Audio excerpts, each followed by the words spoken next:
సనాతనం అనే పేరులోనే అత్యంత పురాతనం అనే అర్థం దాగి ఉంది. ఈ ప్రపంచంలోకెల్లా అత్యంత పురాతనమైన మతాలలో, ధర్మాలలో మన హిందూ ధర్మం ఒకటి. ప్రపంచవ్యాప్తంగా అత్యంత గొప్ప ధర్మాల్లో ఒకటిగా పేరు తెచ్చుకున్న ఈ సనాతన ధర్మం వైపు ఇప్పుడు ఎంతోమంది ఆకర్షింపబడుతూ ఉన్నారు. ఈ ప్రపంచంలో ఎన్నో దేశాలు హిందూ ధర్మాన్ని అనుసరించడానికి సిద్ధమవుతూ ఉన్నాయి.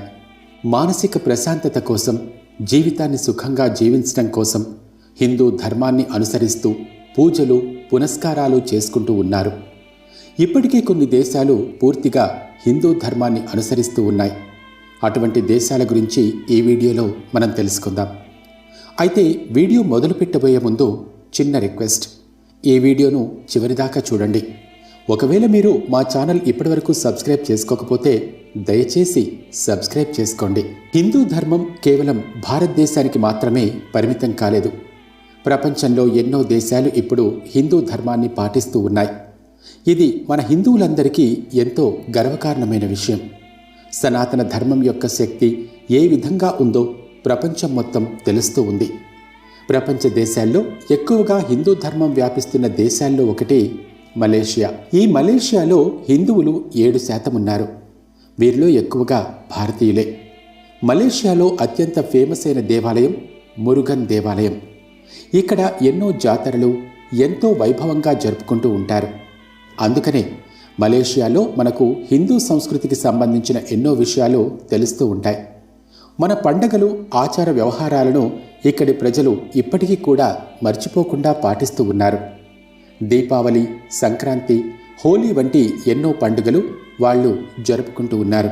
మలేషియాలో ఎన్నో భిన్న జాతులకు చెందిన వాళ్ళందరూ కూడా కలిసి జీవిస్తూ ఉంటారు. హిందూ ధర్మానికి చెందిన ఎన్నో సంస్కృతి, సంప్రదాయాలను తూచా తప్పకుండా ఇక్కడి వాళ్ళు పాటిస్తూ ఉంటారు. పండుగలప్పుడు జనాలందరూ కలిసి పండుగలను ఎంతో ఘనంగా జరుపుకుంటూ ఉంటారు. ట్రినిడాడ్ అండ్ టొబాగో ఈ దేశంలో 18% మంది హిందువులు ఉన్నారు. ఇక్కడ నివసించే ఎన్ఆర్ఐలు హిందూ సంస్కృతిని వ్యాపింపచేయటంలో ముఖ్య పాత్ర పోషిస్తున్నారు. శివాలయం మందిరం ఇక్కడ ఎంతో ఫేమస్ శివాలయం. ఇక్కడ కూడా హిందూ పండుగలను ఎంతో ఘనంగా జరుపుకుంటూ ఉంటారు. ముఖ్యంగా దీపావళి, హోలీ వంటివి చాలా గొప్పగా చేసుకుంటారు. ప్రతి సంవత్సరం కరేబియన్ హిందూ మహాసభలను ఇక్కడి జనాలు నిర్వహిస్తారు. ఈ సభల్లో హిందూ ఆచార వ్యవహారాలను పాటిస్తూ మన హిందూ సనాతన ధర్మం గురించి చర్చించుకుంటూ ఉంటారు. పండగలప్పుడు కుటుంబ సభ్యులందరూ కలిసి మన సాంప్రదాయాలను పాటిస్తూ ఉండటం వల్ల హిందూ ధర్మం గురించి అక్కడి జనాలకు కూడా తెలుస్తూ ఉంటుంది. అంతేకాకుండా అక్కడ పెళ్లిళ్ళు కూడా హిందూ ధర్మం అనుసారంగా చేసుకుంటూ ఉంటారు. మన లిస్ట్లో 6వ స్థానంలో ఉన్న గుయానాలో 24% మంది హిందువులున్నారు. వీళ్ళు కూడా ప్రవాస భారతీయులే. ఇక్కడ కాళికాదేవికి సంబంధించిన ఎన్నో గుడులున్నాయి. ఇక్కడ కూడా హిందూ పండుగలను అంగరంగ వైభవంగా జరుపుకుంటూ ఉంటారు. ఇక్కడ హిందువులందరూ కూడా తమ సంస్కృతి, సాంప్రదాయాలను మర్చిపోకుండా మన ఆచారాలను పాటిస్తూ ఉన్నారు. ప్రతి పండుగకు హిందువులందరూ ఒకే చోట చేరి ఐకమత్యంతో కలిసిమెలిసి ఉంటున్నారు. సనాతన ధర్మాన్ని పాటిస్తూ ఈ ప్రపంచానికి హిందూ ధర్మం యొక్క గొప్పతనాన్ని కూడా వాళ్ళు చాటి చెబుతున్నారు. సనాతన ధర్మాన్ని పాటిస్తూ ఈ ప్రపంచానికి హిందూ ధర్మం యొక్క గొప్పతనాన్ని కూడా వాళ్ళు చాటి చెబుతున్నారు. ఇంకా చెప్పాలంటే వేరే మతాల వాళ్ళు కూడా మన హిందూ ధర్మాన్ని, హిందువులను చూసి ప్రభావితమై మన మతాన్ని అనుసరిస్తూ ఉన్నారు. Number 5 Fiji. ఇక్కడ 27% మంది హిందువులు నివసిస్తూ ఉన్నారు. ఇక్కడ శివాలయంతో పాటు మరికొన్ని దేవాలయాలు కూడా ఉన్నాయి. ఈ దేవాలయాలు మన సంస్కృతి, సాంప్రదాయాలకు నిలయంగా ఉన్నాయి.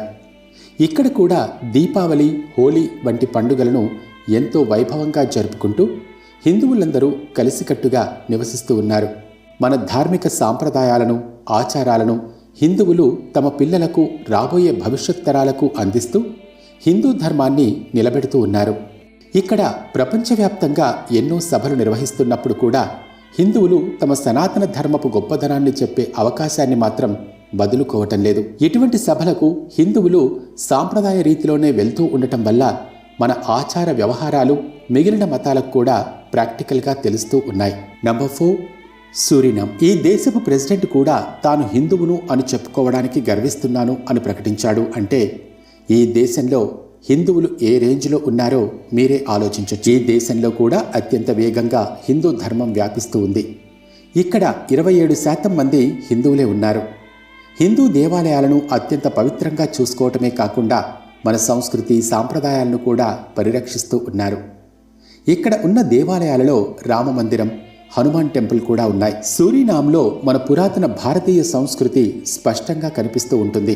దీపావళి, హోలీ వంటి పండుగల సమయంలో మన హిందువులు మర్చిపోకుండా వేడుకలు నిర్వహిస్తూ ఉంటారు. ఇక్కడ కూడా హిందువులందరూ కలిసికట్టుగా జీవిస్తూ మన సనాతన ధర్మపు వ్యాప్తికి కృషి చేస్తూ ఉన్నారు. Number 3, Mauritius.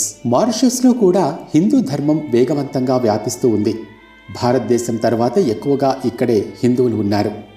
దాదాపు 48% మంది హిందువులు ఇక్కడ ఉన్నారు అంటే ఎవరైనా ఆశ్చర్యపోతారు.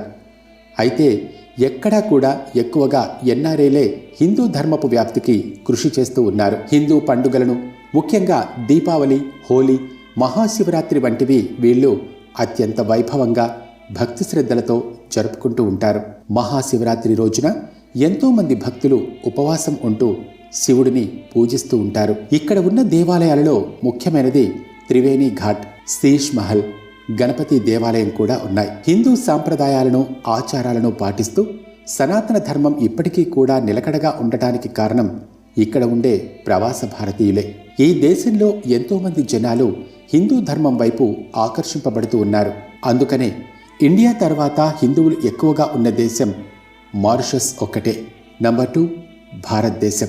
భారతదేశంలో ఎక్కువగా హిందువులు ఉంటారు అనే విషయం అందరికీ తెలిసిందే. ఇక్కడ 79.8% మంది హిందువులున్నారు.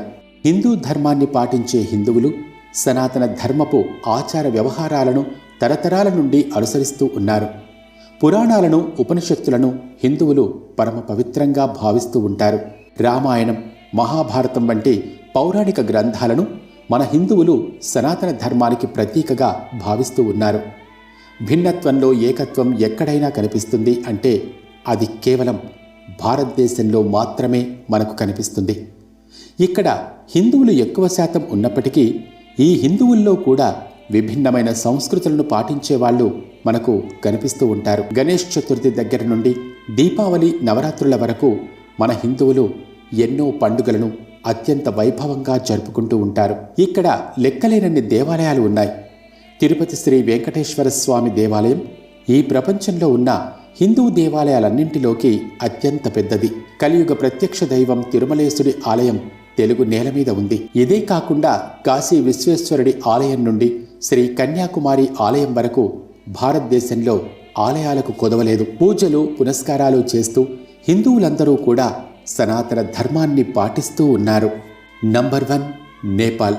హిందూ ధర్మాన్ని పాటించే సనాతన హిందువులు నివసించే నేల ఏదైనా ఉంది అంటే అది నేపాల్ మాత్రమే.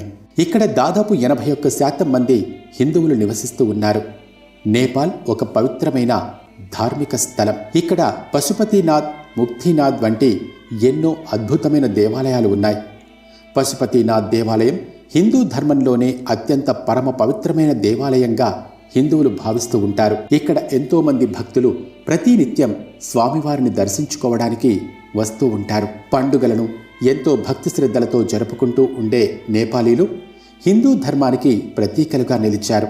అయితే ఇక్కడ హిందూ ధర్మంతో పాటు బౌద్ధ ధర్మాన్ని పాటించే వాళ్ళు కూడా చాలామంది ఉన్నారు. ఇప్పటికీ కూడా పూజలు, పునస్కారాలు చేసుకుంటూ నేపాలీలు ధర్మవ్యాప్తి కోసం కృషి చేస్తూ ఉన్నారు. ఈ దేశాలలో మాత్రమే కాకుండా అమెరికా నుండి యూరోప్, చైనా వరకు కూడా ఎన్నో దేశాలలో హిందువులు ఉన్నారు. ప్రతి దేశంలో కూడా హిందూ ధర్మం ఎంతో వేగంగా వ్యాప్తి చెందుతూ ఉంది. ముఖ్యంగా రష్యాలో హిందువుల సంఖ్య వేగంగా పెరిగిపోతోంది. హిందూ ధర్మం ఈ మతాలన్నింటిలోకి కూడా అత్యంత ప్రాచీనమైన సనాతన ధర్మం. ఈ ధర్మాన్ని పాటిస్తున్న వాళ్ల సంఖ్య ప్రపంచవ్యాప్తంగా కూడా అత్యంత వేగంగా పెరుగుతూ ఉంది. దీపావళి, హోలీ వంటి పండుగలను ఉల్లాసంగా జరుపుకోవటం దగ్గర నుండి శివరాత్రి, నవరాత్రులను ఉపవాస దీక్షలతో, భక్తి శ్రద్ధలతో జరుపుకోవటం వరకు హిందువులు మన సనాతన ధర్మాన్ని పాటిస్తూ ఉన్నారు. ఈ దేశాలలో హిందూ ధర్మం కేవలం ఒక మతం మాత్రమే కాదు, అది ఒక సంస్కృతి, సాంప్రదాయాలకు నిలయంగా కూడా మారిపోయింది. ఇదంతా చూస్తూ ఉంటే మరికొన్ని సంవత్సరాలలో ప్రపంచవ్యాప్తంగా కూడా హిందువుల సంఖ్య పెరిగిపోతుంది అని అనిపిస్తూ ఉంది. ఈ విషయంలో మీ అభిప్రాయం ఏంటో కామెంట్ సెక్షన్లో తెలియచేయండి. ఫ్రెండ్స్, ఈ వీడియో మీకు నచ్చిందనే ఆశిస్తున్నాం. ఈ వీడియో మీకు నచ్చినట్లయితే మా వీడియోకు ఒక లైక్ చేసి మీ ఫ్రెండ్స్కి ఈ వీడియోను షేర్ చేయండి. అలాగే మా ఛానల్ని మీరు ఇంకా సబ్స్క్రైబ్ చేసుకున్నట్లయితే వెంటనే సబ్స్క్రైబ్ చేసుకొని ఈ వీడియోను మీ ఫ్రెండ్స్కి షేర్ చేయండి. Thanks for watching.